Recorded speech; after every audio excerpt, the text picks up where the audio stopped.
Good afternoon, everybody, and thank you for coming. It's a pleasure for me to take part in this conference, and I'm truly honored. I have been given more time than usual to display my views and results of my research on Annie Proulx's fiction, and highlighting here one of the modern American myths. For in this conference, I will analyze the manner Proulx shatters the myth of the bucolic New England and its upright residents, the Yankees. And well, here's the title of today's presentation. As you can see, myths and naturologists as misleading forces in Annie Proulx's Heart Songs.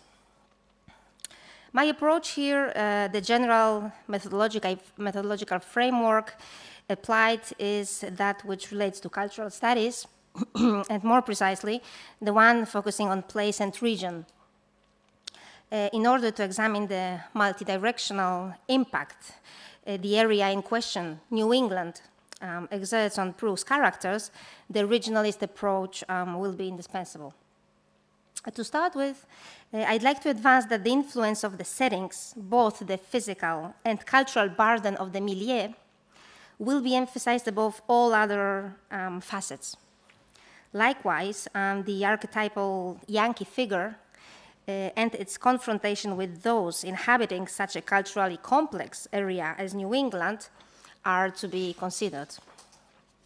For the aim of this conference is to spotlight the heretic, iconoclastic image of one of the most imagined American regions, the way Proulx shatters or deconstructs its mythic pedestal, and to uncover the burden its residents are forced to deal with in their mundane, prosaic lives. In like manner, the newcomers, their arrogance and aloofness towards the locals, and their being ridiculed at the end, often as a consequence of the milieu's particular features, will be touched upon in this study. It is important to underline that the initial hypothesis here states that Annie Proulx's fiction is inscribed with the tradition of literary naturalism. The mode this contemporary writer adapts in her narrative seems to reflect the 21st century variety of this, well, from its very beginning, controversial movement. For American literary naturalism does not cover only a short period between 1890 and 1915, and is characterized by a fixed and unchanging theoretical framework. Quite on the contrary.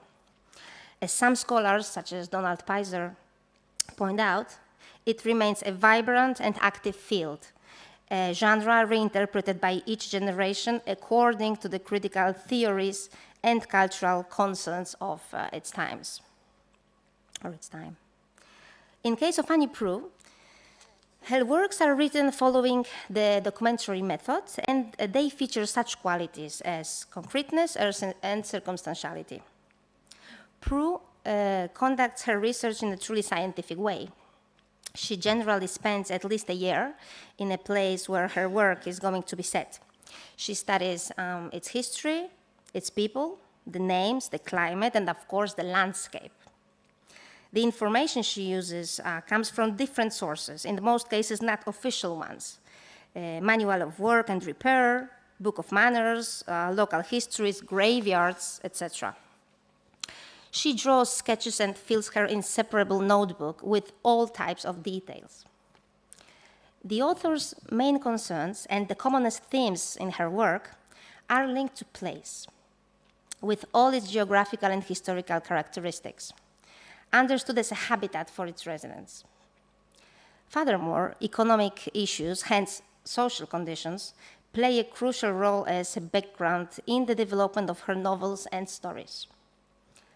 In addition, the majority of the writer's texts are built on a naturalistic approach to the forces of nature as determining the character's lot. The importance of the environment, of the surrounding society's collective characteristics, and the historical context its members happen to live in are crucial and inestimable for the plots. They are filled with examples of scenery and characters that are nothing like those conventionally associated with each region's identity, and even less with its mythic images. Proulx deals with pre-assigned images of such places as New England, Newfoundland, or the American West, and responds by, as Michael Kowalewski put it, a deliberate deflation of scenic and mythic preconceptions of a landscape and its people. Natural urges govern, in many cases, protagonists' lives. Impulses, instincts, and vices, in the majority of cases, resulting from an uncontrollable sexual desire, lead or rather mislead the characters and condition their choices. As a matter of fact, the sexuality itself strikes as one being enough to judge on the naturalistic foundations of Proulx's narrative. The text chosen to be commented on here is the collection of short stories, Heart Songs, and Other Stories, published in 1988 and containing 9 stories. Later on, 2 more were added to the 1995 edition, this time entitled simply Heart Songs.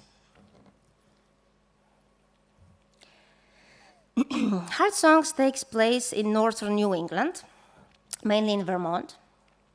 The stories are set during the second half of the 20th century, hard times for New Englanders from the rural areas, both economically and socially. Small dairy farms were not profitable anymore. Progress has not yet reached the remote villages. No prospects awaits of what survives of local business. Many had to abandon the hopeless search for a decent job and move to urban areas. Those who lingered behind accepted welfare and occasional low-paid jobs. Neighbors, families who had known each other for generations, living in strongly linked supportive communities, disappeared. New residents come to occupy their homes. The rich, new rural bourgeois who gladly purchased the shabby farms, reluctantly let go by the desperate farmers, and convert them into their bucolic summer dream houses. In this regard, Proulx's short stories can be bound with those texts dealing with class difference.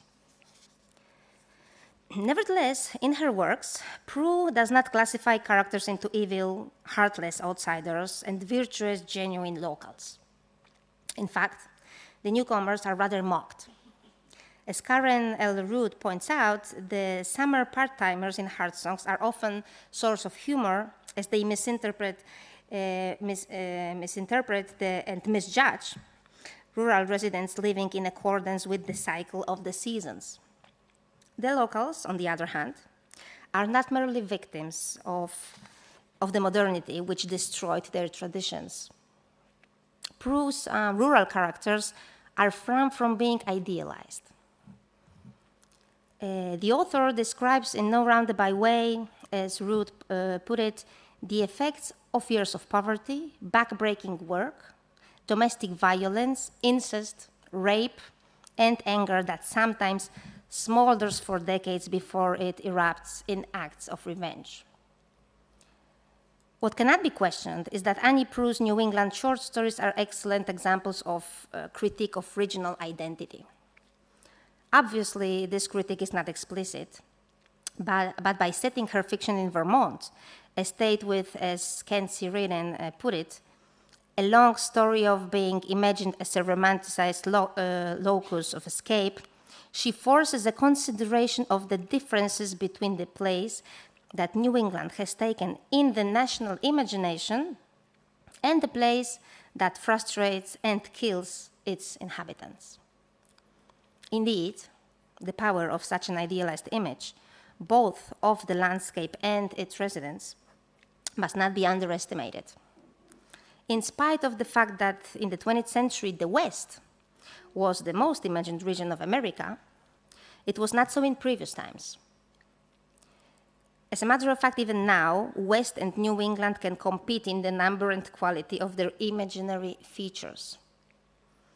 Readen asserts that the phrase, the idea of New England, when mentioned to most Americans, provokes a spontaneous conjuring up some set of conventional images they acquired through osmosis throughout their lifetimes. And I quote, "In the popular mind, New England looks a certain way, marked by such things as quaint country stores, white village centers, stapled congregational churches, venerable stone walls, and blazing fall foliage. It is populated by a certain group of people, largely the descendants of the region's Puritan founders and of the stalwart Yankee farmers of earlier centuries. And it has witnessed and been shaped by certain fundamental threads of historical experience, notably the arrival of English colonists and the nation-founding events of the American Revolution." And this is probably, the image most of them got in their minds, engraved in their minds. And the typical stone walls, New England stone walls. According to Joseph Conforti, New Englanders' early historical consciousness and high rate of literacy and cultural production were the main reasons for such a mythic image. The scholar observes that the region has been a storied place from the very beginning of the American nation. New Englanders dominated American historical writing from providential Puritans to Whiggish antebellum Yankees to nostalgic colonial revivalists to partisan academics. Their identity has been encoded in narratives about the region's past and imagined past, consisting of stories continually revised in response to new interpretative needs. If we were to analyze, in general terms, the creation process and dissemination of New England's regional identity, such a review starts with the Puritans. The first-generation Puritan migrants saw themselves as Englishmen in exile rather than colonists. Nevertheless, when analyzing the second generation of New England Puritans, though, significant changes in colonial life and shifts in their attitude towards the English homeland are observed. For the first time, lineaments of some sort of regional identity were appreciated. Because of Puritanism and its distinctive culture, pre- and post-revolution New Englanders stood out as the collective with the most defined regional identity and strongest awareness of their historical and cultural uniqueness. Being religious was not the only feature of this identity. With the growing secularization of society, political integrity began to gain importance. This was the epoch when popular culture provided the figure of the Yankee. The Yankees were said to possess, and I quote, a hearty Republican character forged from ancestry, history, piety, and even climate, according to Conforti. The one of a simple but shrewd farmer, according to Readen. And this is probably how you imagine, and most Americans imagine this typical Yankee figure. And it's quite meaningful that apart from, these three, let's say, random pictures, there is the cover of this very collection of short stories, heart songs, okay? As for the region itself, the whole 19th century, but especially the years after the Civil War, was a time of crucial changes in the lives of New Englanders. The most important alteration of an up until then supposedly peaceful, pastoral, and changeless country existence came hand in hand with the industry boom. New England as a whole transformed into, and I quote, the single most urban part of the nation, the most industrial, the most Catholic, the most heavily immigrant, and the most rapidly changing area in the United States, as Nissenbaum put it. The colonial revival was a response to these changing conditions.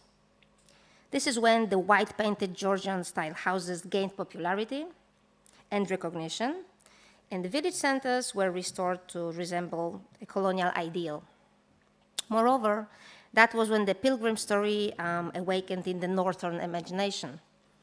The image created during the colonial revival and cherished afresh in the 20th century as a consequence of a devastating moral influence generated by the Great Depression and the Second World War, was a highly exclusive one, and its protagonists were limited to idealized, hardworking English settlers and Anglo-Saxon farmers. There were numerous writers whose intention was to communicate a certain idealized image of New England identity. Nevertheless, in their fiction, they aimed at the past, conscious of the fact that the present did not correspond with the altered picture they sometimes presented.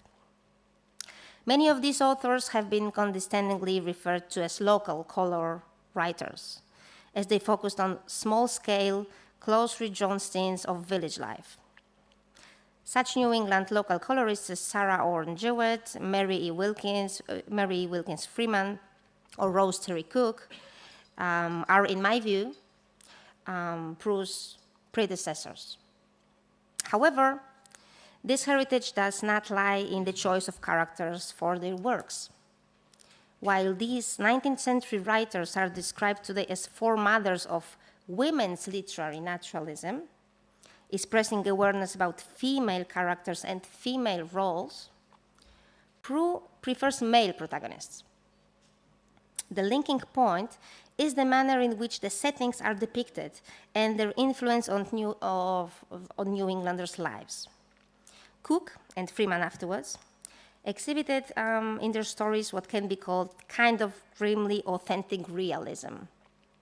Cook acknowledges the evil in rural words without attributing it to foreign influence. This theme of rural brutality deriving from the milieu will be recurrent in Proulx's fiction.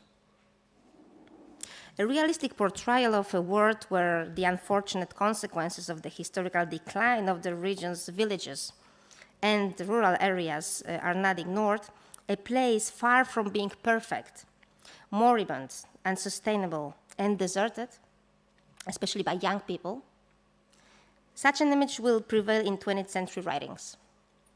It will be found in the novels by Edith Wharton, a part-time resident of Massachusetts, and I believe Annie Proulx's naturalistic narratives forerunner.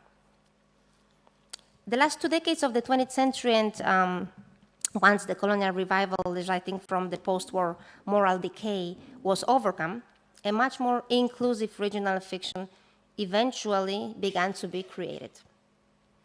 These writers, partisans of place, as Reardon calls them, not only dared to challenge the conventional image of the region. Above all, they tried to write a fairer and democratic regional literature, trying to address the imbalance in the idea of New England and to write such communities as the rural poor or people from French Canadian descent into the regional literary imagination. Ernest Ebert and Caroline Chute are clearly the most representative authors writing this kind of fiction. Their works describe depressed, beaten down New England locations and focus on sharply realized, unglamorous scenes. Annie Proulx, with her heart songs, somehow draws inspiration from their texts.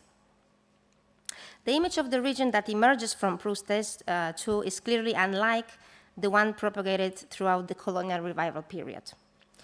No white-painted Georgian-style houses and no restored town centers to be found. In fact, Proulx reverses the myth of a flawless New England village and does not hesitate to present the region's countryside of the middle of the 20th century with all its ugly details, its grim and severe living conditions, and its economic struggle.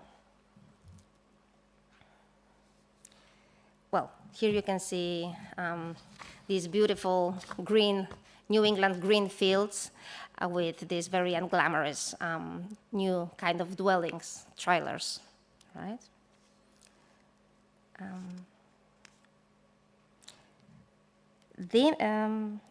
References concerning the grimy aspect of New Englanders, or to be precise, rural Vermonters' properties, sleazy and cluttered with junk, are frequently used by the author in her place descriptions.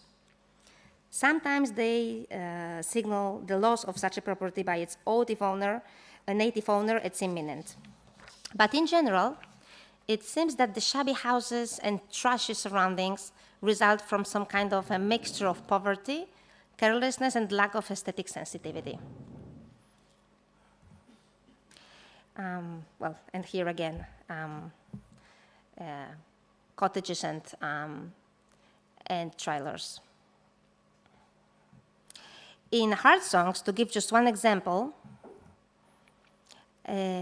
Snipe, a newcomer on his way to the mysterious country musician's dwelling, passes trailers, and here I quote, trailers and shacks on the back roads, the yards littered with country junk, rusty oil drums, collapsed stacks of rotten boards, plastic toys smeared with mud, worn tires cut into petal shapes, and filled with weeds.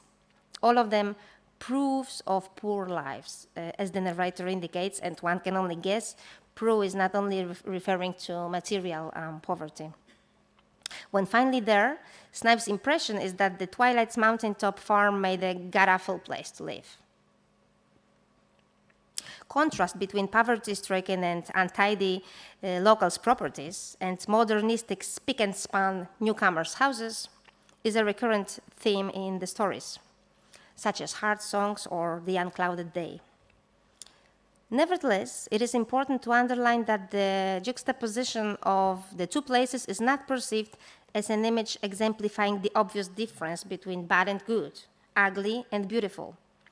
Proulx makes this inequality much more complex, for the reader realizes that the new-fashioned constructions appear as aesthetically in discordance with the landscape due to its artificiality. The grimy local farms, on the contrary, in spite of its shabbiness, or maybe precisely because of it, seem to belong to the area perfectly. Interestingly enough, not only are physical properties set in opposition in Heart Songs. In general, one of the most frequent themes in Annie Proulx's narrative is that presenting dissimilar points of view and ways of life, as well as contrasting behaviors of local residents and newcomers to a particular place. This is also the case of her New England fiction. There are numerous examples of outsiders whose image is opposite to that of the locals. Yet it is worth highlighting that Proulx does not paint a portrait of stereotyped characters drawn from the history of the New England literature. In Heart Songs, the reader finds a broad spectrum of New Englanders, some of whom may resemble the imagined archetypal Yankee, and others the opposite.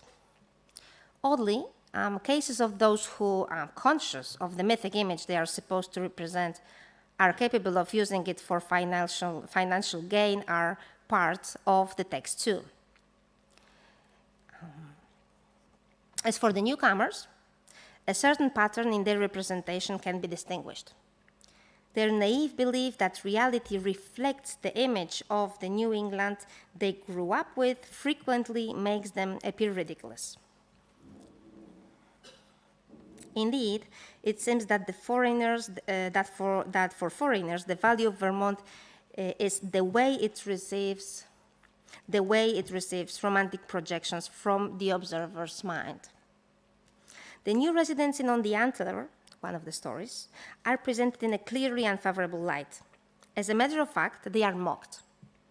Their old New England houses, built to, as they claimed, provide a taste of the country life, were immediately transformed into plush and incongruous dwellings, their gardens converted into tennis courts, for example.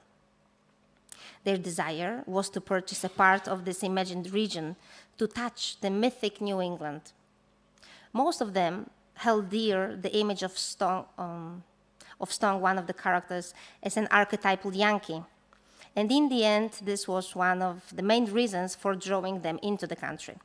They expected to meet the kind of rednecks they knew from Rupert Frost, as twisted ignorantly by a city woman, from Robert Frost, right?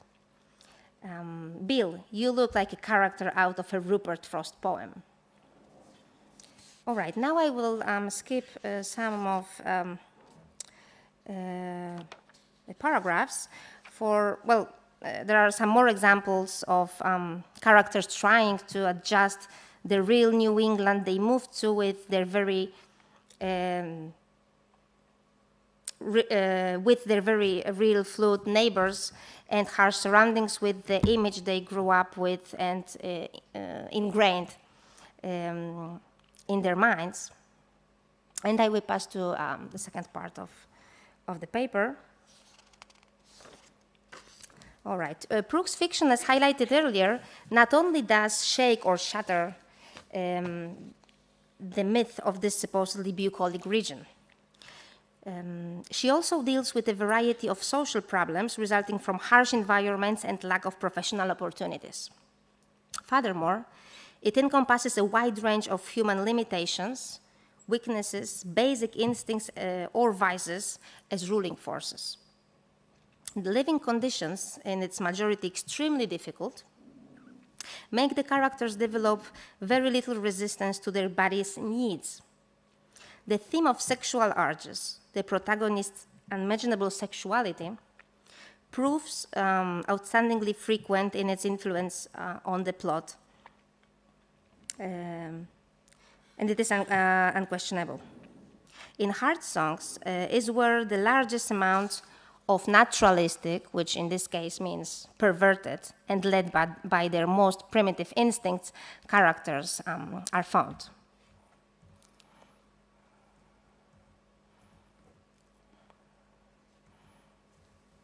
Sorry.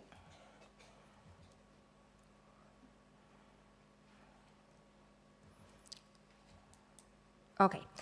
Bedrock is one of these writings. Everything happens for and because of, though at the beginning the reader can only presume it, the protagonist's sexual appetite. It is also an important example of one of many stories in which, as Rieden put it, rural farmhouses can be facades for all manners of human perversity, and the pastoral hills breed horrifying social pathologies and violence. The protagonist, Proulx, marries a girl younger than his daughter, a month after her brother unexpectedly leaves her in the widower's farm.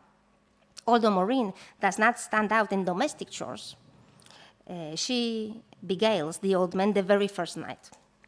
In spite of more and more frequent manifestations of violence exercised by Maureen on her husband, Proulx finds himself unable to oppose, always succumbed to his desires.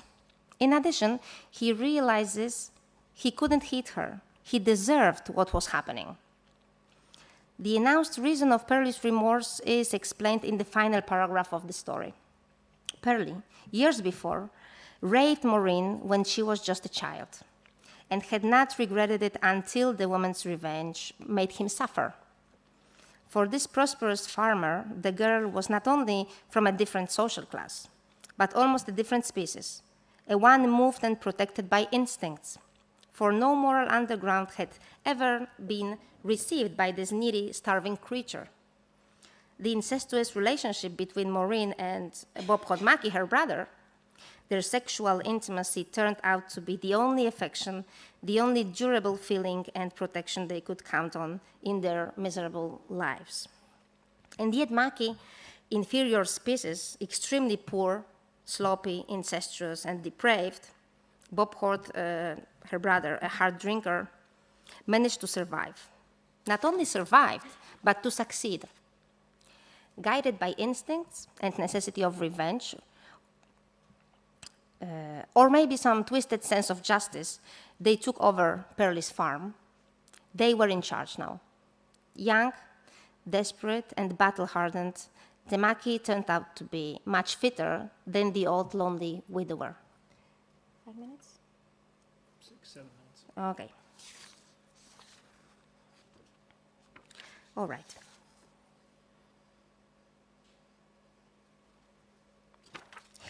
Another story full of references to the family relationships, incest, and heredity, incest, heredity, impulses, and survival is Stone City. All right. The narrator, a newcomer, discovers the story of the Stone City, a place where several families of the Stones lived years before the action develops. According to the villagers' words, and here I quote, the Stone Boys was all wild, jack deer, trapped bear, dynamited truth poles, made snares, shot strange dogs, wasn't their own, and knocked up every girl they could put it to. Their little community followed no rules of civilized world, but only their own natural laws. The leader, the Old Stone, a tyrant who controlled the family members by beating and keeping them in fear, had kids that was his grandkids. Floyd Stone was the one who dragged the whole city to its end the day he shot a man standing on the caboose porch of a passing train for no reason. The only explanation lay in overdrinking. Villagers got furious, for they had enough of Stone's excesses from a long time, and assisted the police in arresting Floyd. What followed was all violence, both parts implicated. Since the Stones did not want to surrender and hand over Floyd, the crowd itself savagely administered its justice. After a fierce battle, Floyd was found and arrested, but it was not the end of the assault. The crowd undressed everyone except women and children, poured hot tar on them, and then threw chicken feathers all over their bodies. That was the enraged people's vengeance, violence provoked by violence. The inutility of such an impulsive action, of the abandoning of human restraints and giving oneself to pure instincts, is pictured by the sad personal story of Banger, one of the participants of the assault. His house was deliberately set on fire by the revengeful Old Stone, and his wife and a child burned inside. In conclusion, the aforementioned examples pretend to reflect some of the characters' archetypically naturalistic features the writer displays in her New England fiction, and to support the initial hypothesis stating that Annie Proulx's narrative is inscribed with the tradition of literary naturalism.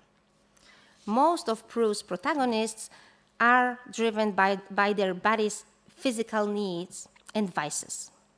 As a matter of fact, their lives are often determined by their sexuality and their untamed instincts.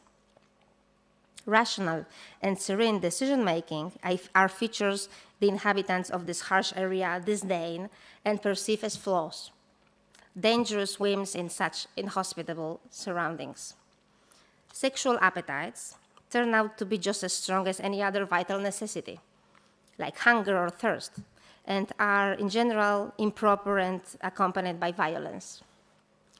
Violence itself seems to be the natural consequence of a wide range of feelings: rage, hatred, humiliation, jealousy, or deception. Vices, generally alcohol, make the characters waste their chance for a better future, a decent life, and valuable relationships. All they bring is moral sloth and brutality. To a certain extent, heredity is a factor that influences some of the figures. When analyzing most of the characters in Heart Songs, it is observed that some are examples of survivors, perfectly adapted to their environment, while others fail in their struggle for everyday life. Nevertheless, given the author's mastery of irony, it is sometimes the case that the happy and tragic ends unexpectedly switch places, leaving the reader astounded. In rewriting the American natural short story Annie Proulx Fine Just the Way It Is, Aitor Ibarrola observes that the author reveals sympathy for those victims whose lives are unsparingly wasted.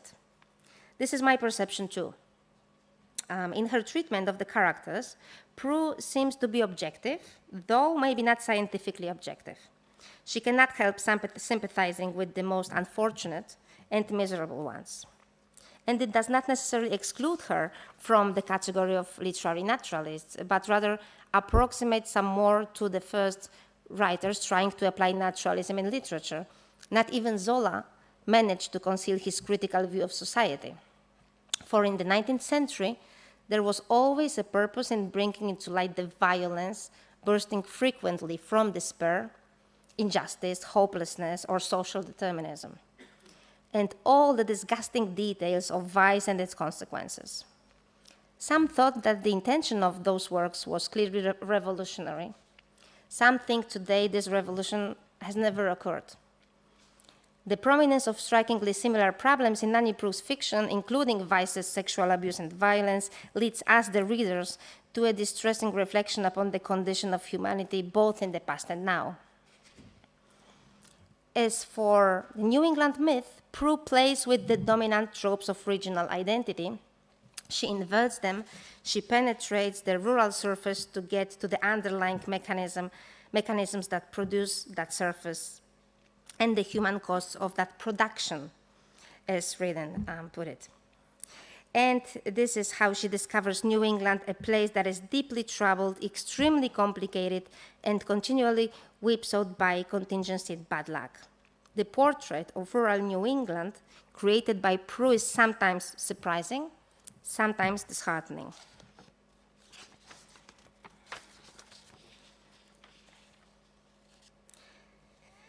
Most of the inhabitants of this rural Vermont, generally shabby, full of junk and sleazy dwellings, are presented as hopeless and morally questionable, while those belonging to the group of newcomers are ridiculed for their naivety and ignorance, their money bailing them out of any trouble they might fall into.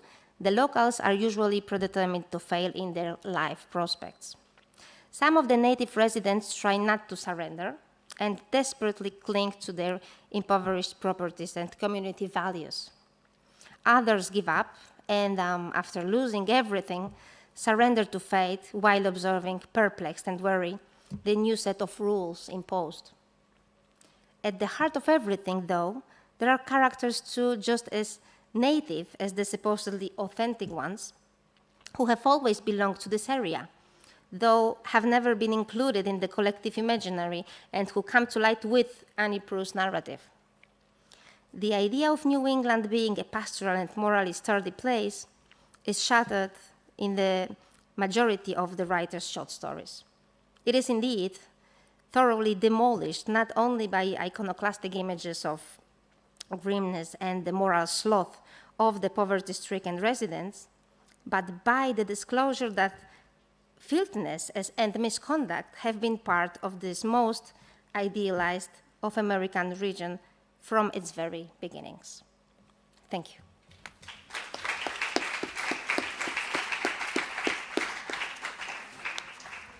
Okay, thank you so much, Maja.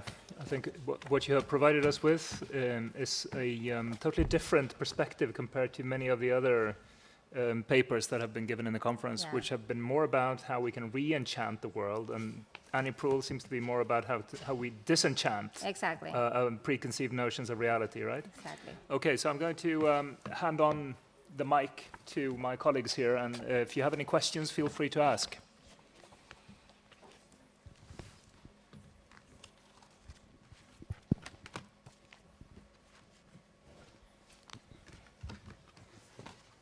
Questions for Maja concerning Annie Proulx, concerning this region? Concerning New England, whatever, Yankees. She'd be happy to come up with any sort of answer, I'm sure. At least I try. Right. So, I don't know, one question that occurs to me is, well, you seem to say that she has been very systematic in her approach to place and how to portray place in her literature, that she spends a year, she begins to document. At least a year, yeah. She looks into historical records, she goes to graveyards, and so on and so forth. But at the same time, to me it seems, but I don't know, but maybe you could clarify this, that she is perhaps a little bit tendentious, but when she focuses so much on all the negative sides of this community, or what's your perception of this? Well, what I've presented today were these, let's say, negative sides, but that's not the whole of her creation. I mean, for example, her descriptions of landscape, of nature, are, well, in most cases, gorgeous. I mean, she, for her, New England forests, the western Wyoming mountains, prairies, Newfoundland, the very island, she cherishes truly these beautiful features of the settings. So it's not only the bad things. Then maybe, yeah, with her characters, I guess she does not want to idealize them. That's why the reader finds there's so many, well, let's say, negative features, or maybe just real features. Not just ugly, just real. I mean, she just describes what she sees, basically, but always with irony. The irony is very important in Proulx's creation. So. Okay, but there's a pretty disenchanted view of human communities, at least. The tradition of naturalism. I suppose you're familiar with this movement in literature, which is... Yeah, in Spain, you've got Emilia Pardo Bazán, for instance. Then in America, Frank Norris, Stephen Crane. 19th century writers. Yeah. Right. Because that's when it started, right? Yeah. Right? The point is that many scholars, and well, I do believe they're right, insist that it has never finished. It's life. And even nowadays we find many texts where this naturalism is detected. Well, then her technique, I've mentioned that, as you said, she tries to do this research, right? She's always with her notebook, writing down everything she sees, all the details and this and that.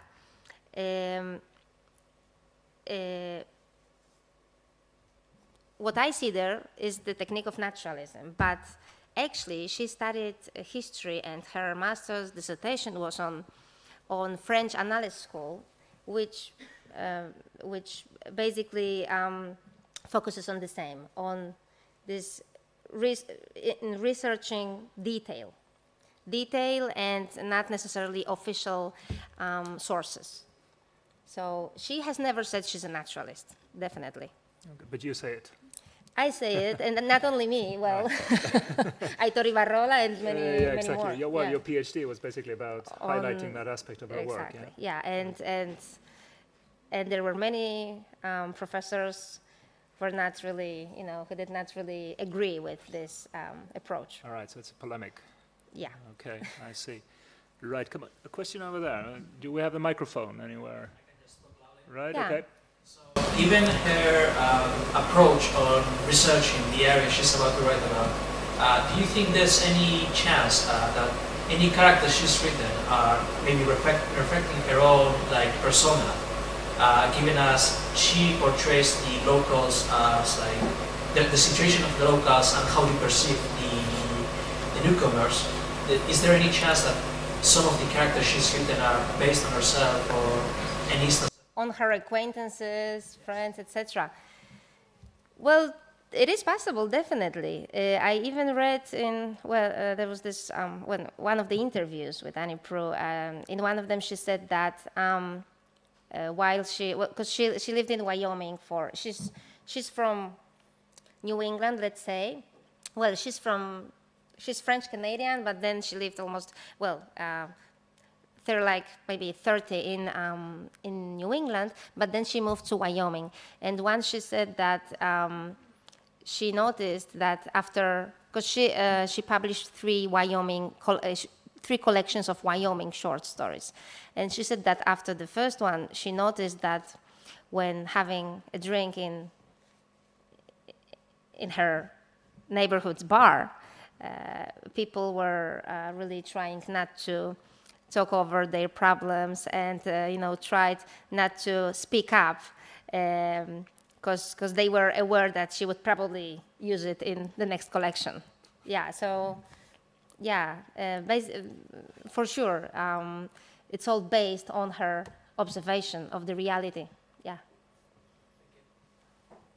All right, more questions. How many of you have read any fiction by Annie Proulx? Anyone?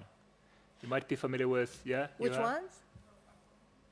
Yeah, exactly. Brokeback Mountain is the, well, that's, you know, when people ask me, so what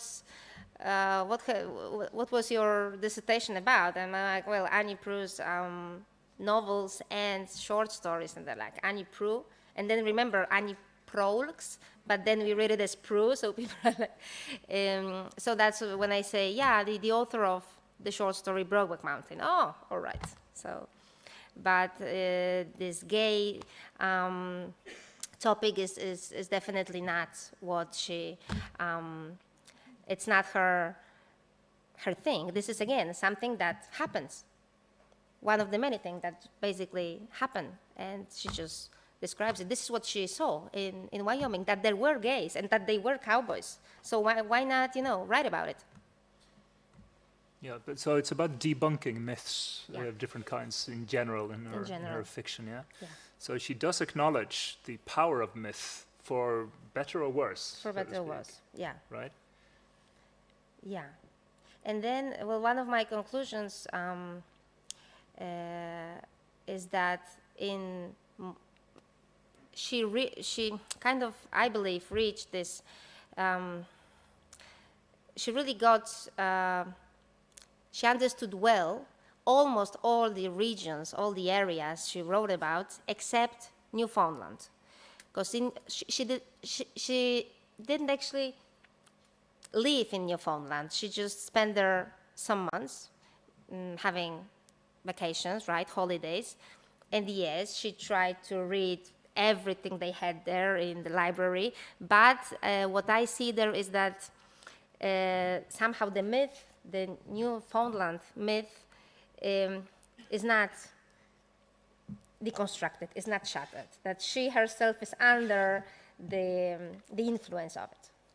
So she was under the spell, under the spell, exactly. right? Under the spell of the mythic Newfoundland reality. myth. Right, okay. Because Yeah. one of the things that you've said, any other question? Anyone? Anything occur to you? No? All right, so one of the things that you've mentioned is that a scholar, I think it was, said that one of the reasons why New England has kept this iconic image of being, well, a place which is very sort of pastoral, full of white churches, Bucolic, stone walls, yes. bucolic, and all the rest of it, is that there was a high literacy rate in the population. So do you see that connection yourself in certain regions where you travel? That do you think there is a connection, for example, between? No, the bucolic image was due to this colonial revival. Somehow the nation needed something nice, a nice image of America. And then because of high literacy rate, because of it, everybody somehow know about New England. That's the point. Right. Okay. I see. So this is a region also. I suppose that you have read about the transcendentalists, Thoreau, etc. Yeah, in North American literature. I guess you've touched upon that. This is also the region, more or less, Exactly. Massachusetts, New England, and so on and so forth, which was perceived as the origin of, well, a civilized America, right? Exactly. Yes. And this is what she wants to. She wants to remove that image from Yes. public consciousness. Civilized, and then, as I've said, white, Anglo-Saxon, male, right? Was. All the, yeah. Right, okay. Okay, so unless you have any final question, we're going to leave it here and carry on with our next presentation just in a couple of minutes. So please stay with us. So thank you very much, Maja. Thank you. Thank you.